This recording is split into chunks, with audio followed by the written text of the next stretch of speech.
Welcome to the Celtic Llama. In this video, I'm just going to be covering what type of yarn I like to use and how to understand what the back of a label of yarn says. So this is just one of my store brand yarns, and this is my size medium yarn. It's my go-to. I usually end up making all of my projects with medium weight yarn. And on the back of the label, you can see that it ends up giving you information about the yarn. My camera kind of had a hard time focusing on this. I'll have a little bit better yarn, I guess, labeling throughout this video. But on the label, it'll tell you the washing instructions and the gauge that you'll need in order to get the desired size.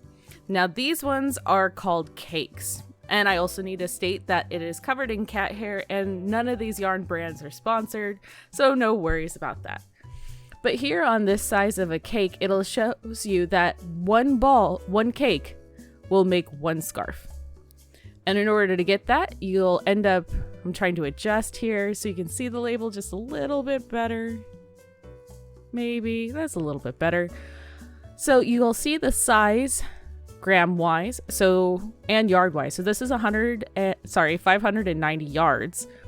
And then you'll see the grams and whatnot. So this is important for when a pattern is specific about how many yards you need for it.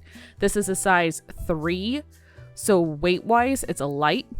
And then in order to obtain the gauge for the pattern for this scarf on this label, you'll need specific size of knitting needles or a crochet hook. Then you'll have the washing instructions and how this should look. Next one, I love using this type of yarn, which is covered in cardboard for my cat scratchers. This is a yarn with metallic in it, so it's sparkly. I'm trying to get that to show up on camera just a little bit better. But this yarn has a different type of washing instructions. So anytime you have a different style of yarn that you're not sure what to do with or how to wash it properly, always refer back to the label. Next, we have fluffy yarn. Now, this yarn is fluffy, but it's almost considered a 2 in size because of how thin its strands are.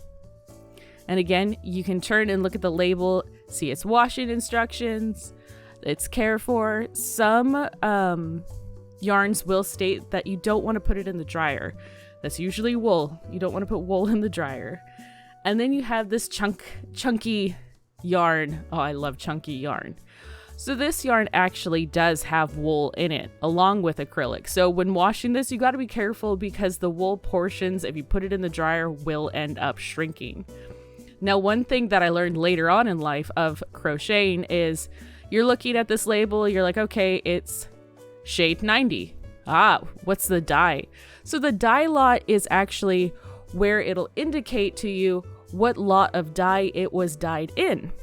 So what'll end up happening is, say you're working on a project and you buy the color pink. You're like, oh, I ran out. Let me go get another ball of pink of the same brand. And they don't match. It's because they're from 2 different dye lots.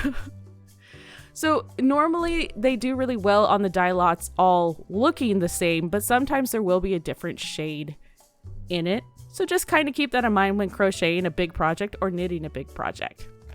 Hope you found this video helpful. If you found it helpful, give it a like and have a happy crochet and knitting day.